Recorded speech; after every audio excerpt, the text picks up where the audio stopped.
Hello everyone, welcome back to my channel. So I'm finally getting round to filming a video that I've been meaning to do for ages. I think last year I asked for some recommendations and someone said, why don't you film a books video?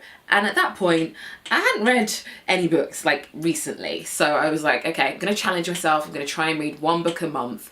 But I'm gonna be honest with you, I find it really hard. I'm always on social media, always reading articles. I've always got 9 tabs open, switching from tab to tab.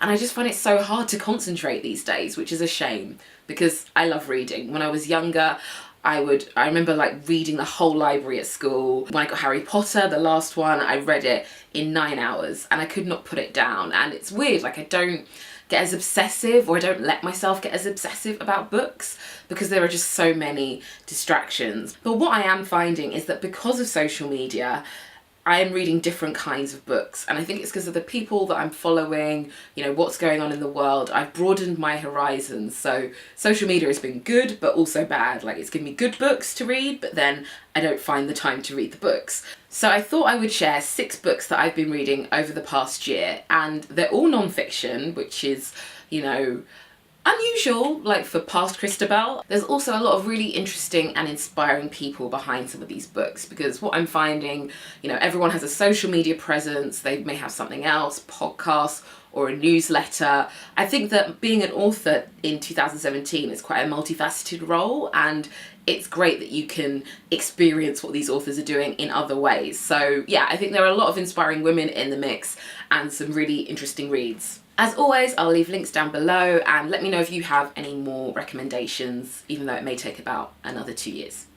So the first book is Alt-Delete by Emma Gannon, and she's someone I know personally. She's been making waves with her podcast and her newsletters, and she's just like a great millennial, like a great example of millennialism. So as you may have guessed, Emma's book is about growing up online, and I can relate, obviously.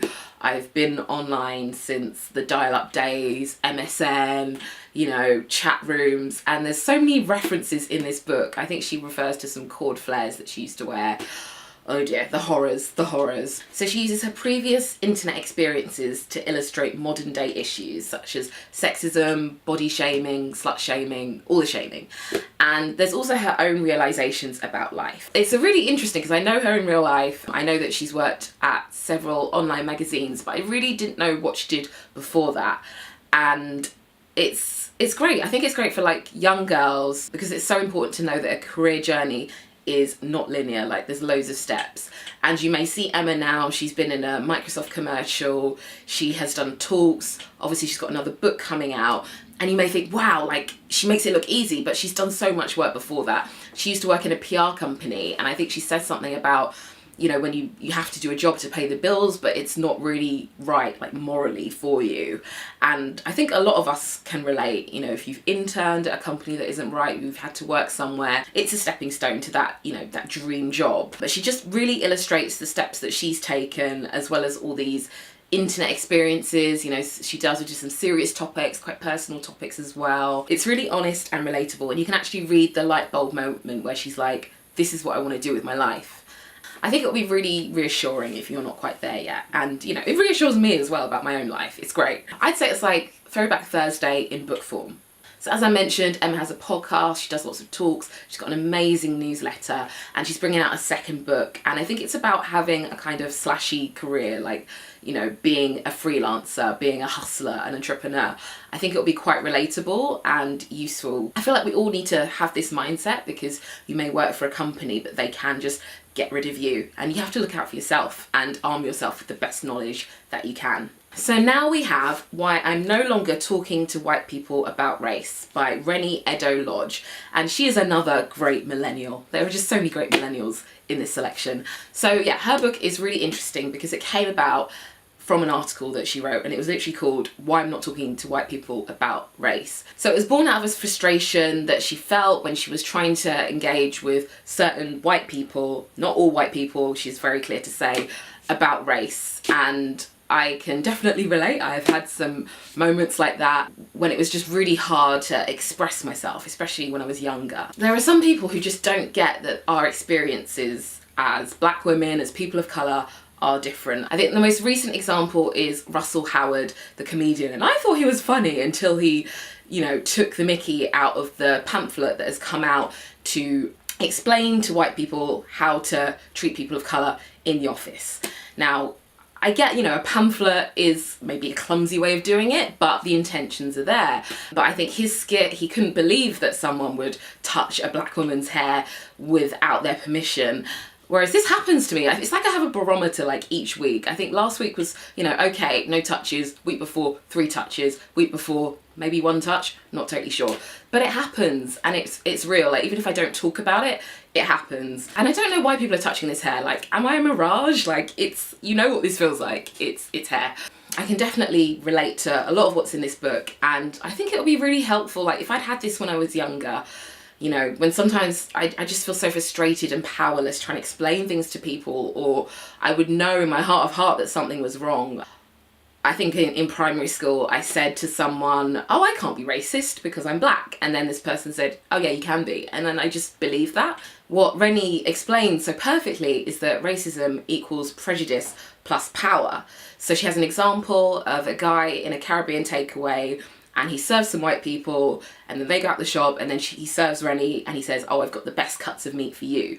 So he can only influence their lunch, but he can't get rid of their housing or their jobs or whatever. It's a structural thing. So if I'd had this when I was younger, I feel like the kids today, they have a lot of resources. It delves into a lot of black British history that we don't hear a lot about. There were black soldiers, there were black and brown soldiers in the First World War. It talks about why Black History Month came about in the UK.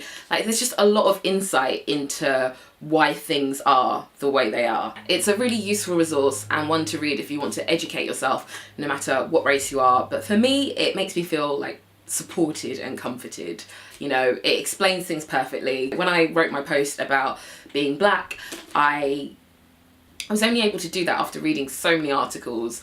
I hadn't read books up until that point, but it really helps. And maybe, if you're finding it hard to talk about race, you'll read this and think, okay, this is what I need to say. If you are looking at the title and feeling offended, then you need to read this book. So yeah, Rennie's done so many talks, written loads of articles, she's been featured all over the place, and I hope her career continues to flourish, because I think this book is just a starting point in my knowledge. It's made me want to find out loads more. It's just part of the ongoing conversation that we need to have. So the next book I have is Social Class in the 21st Century by Mike Savage. Now this is a bit of a different book for me. It's like a sociological book, which I wouldn't usually read. I think I was just curious. I was just curious about how class affects your way of thinking, your mindset. I think about my own situation as my grandparents immigrated from Jamaica, and how that kind of filters down into how I see the world and how I perceive things and how I feel about things. Does it mean that I feel like I'm not going to get a certain job? And I know it obviously intersects with race, but I think class is a really important thing to understand. I've come into contact with so many different people through school, work, uni. I think in school, I went to school on the other side of the borough, and I remember the teacher saying something like, oh, I think we'd all be middle class here. And I just felt a bit weird. So I'm basically trying to understand the system, and this book explains a bit about class in, the modern day and how complicated it is. There's lots of surveys and data. I think there was a Great British Class Survey in 2013, and what did I get? I think I got emergent service worker, as apparently I have social and cultural capital but no money. So this book delves into the history of class, the different kinds of capital a person can have, so social, economic and cultural, and also social mobility. It talks about social inequality and how people from certain backgrounds are less likely to know people from, elite backgrounds, and elite people know other elite people, and then they can get stuff done. It talks about the power imbalance, which I'm sure leads to a lack of diversity in certain industries. We see it, there's so many articles about it. I would love to read a book about class from a first and second generation immigrant kind of perspective, because there's not that much in the book. The book says that people from an ethnic minority background are less likely to be in the elite category, but we are more likely to be in the emergent service workers category. It says that we have considerable amounts of social and cultural capital that we have not been able to turn into economic capital.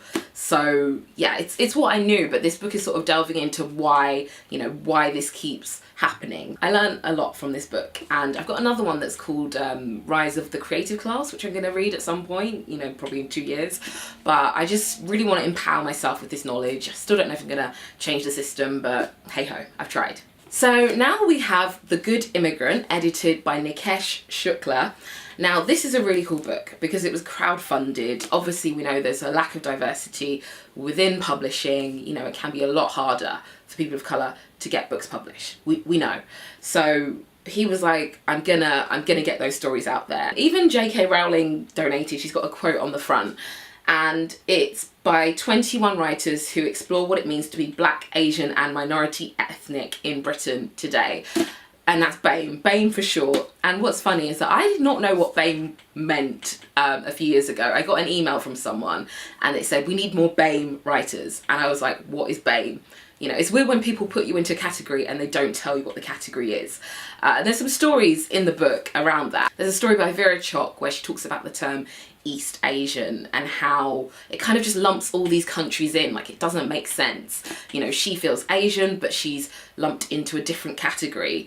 It just makes you think, like, who decides these categories? It's never really the people in these categories. There's a lot that I could relate to in this book and also learn about. Obviously, I have my own Black experience, but you don't always get to read about, you know, Chinese writers. It's really interesting. There's a lot to learn. And it just explains like how complex things are. Like you can't just put people into boxes. You can't just assume that this is someone's experience. It's quite easy to read. Like there's lots of short stories. So if you're finding that you're always getting distracted, you know, you can finish a few stories in one evening, which is quite reassuring.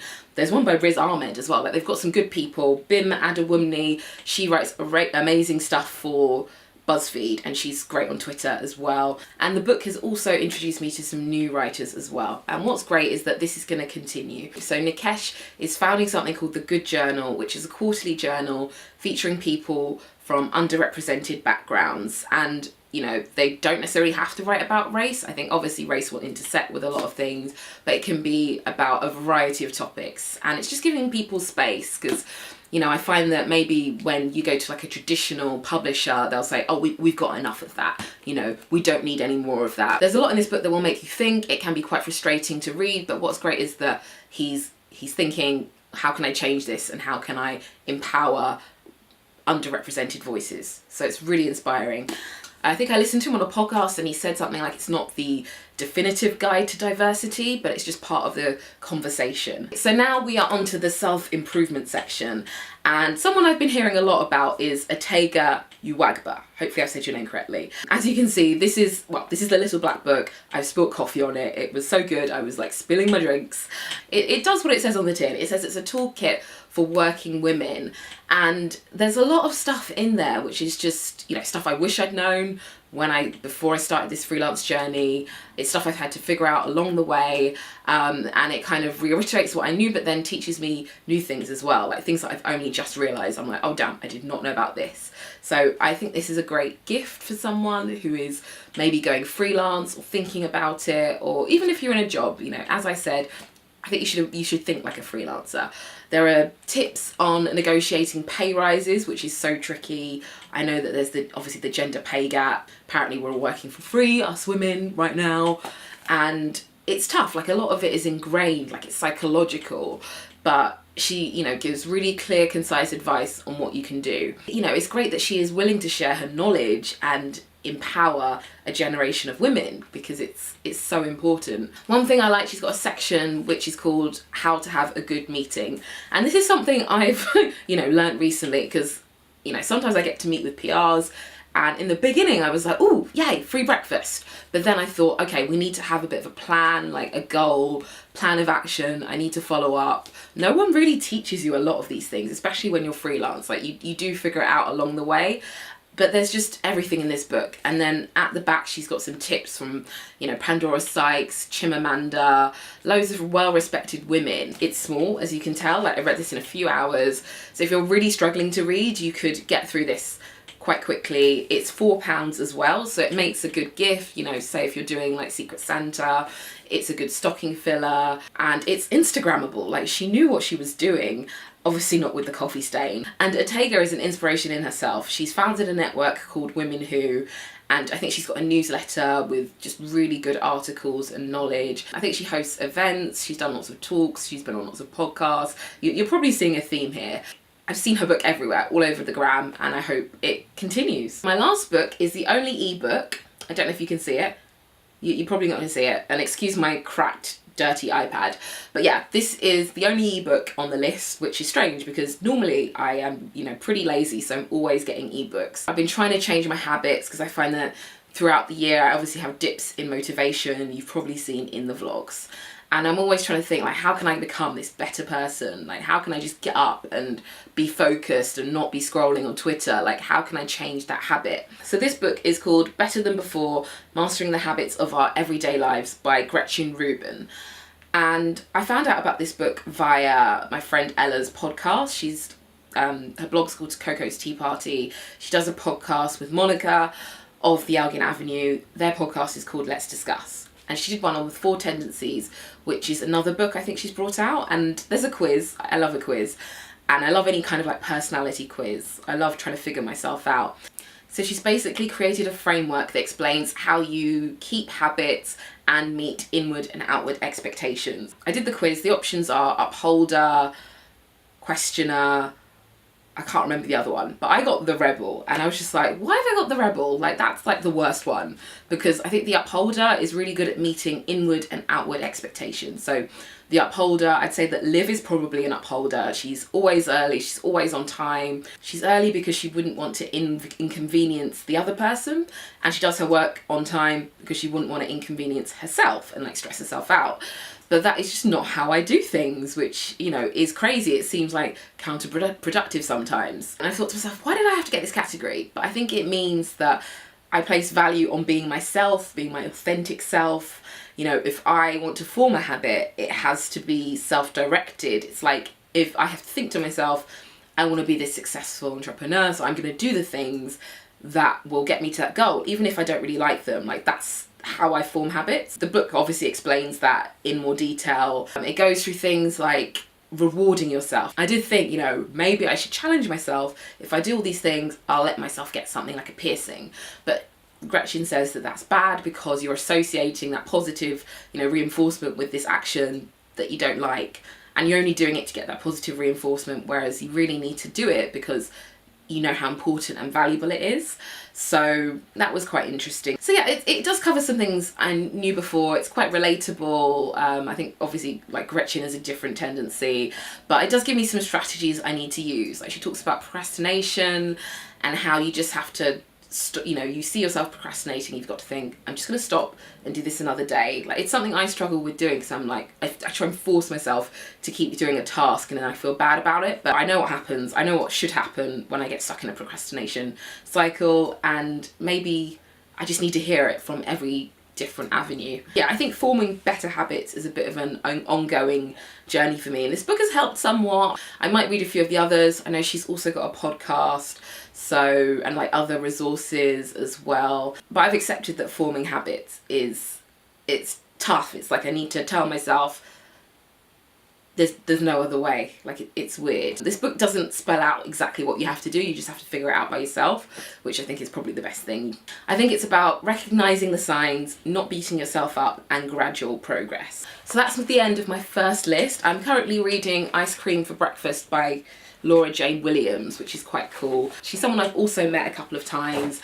She is a writer, but she also was a nanny for a bit, and she's written about lessons she learned from the children that she was nannying, and how children, you know, just sometimes don't just give a you know what. You know, they just do what they want, they say what they feel, they're quite instinctive, and it makes me think back to like when I was a child. It's weird. So I'm in the middle of that. It's very quotable. Like there's lots of good quotes that you can put on Instagram, or if you've got a letterboard. So hopefully you found this list interesting. There's a definite theme. You know, obviously I talk about racial diversity a lot, and I'm really trying to like arm myself with as much knowledge and information so I can talk about these things. I'm always trying to read as much as possible and on that, and then I also want to be a better freelancer and a better businesswoman as well. So yeah, it's all non-fiction. I would like some fiction, so if you know any good fiction, tell me about the fiction. I've got Chimamanda on the list. I want to try and get back into that. You know, sometimes I find like if a book's not working, I abandon it. I've abandoned so many books on my Kindle. I'd love to know if you have any more recommendations and how you keep up your reading habit. Like, do you have to hide your phone?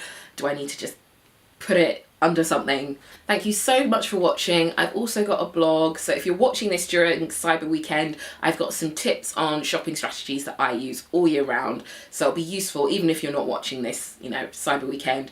You'll still be able to hopefully take something from the post. I'll put a link above. I've just figured out how to add cards, so I'm getting a bit card happy at the moment. I've also got Instagram. I am Kristabel, and next month I'm going to be doing a few giveaways on stories, so make sure you're following, because that's how you're going to find out first and get the free stuff. I'll put some more videos to the left. Have a great rest of your day, and I will see you very soon. Bye!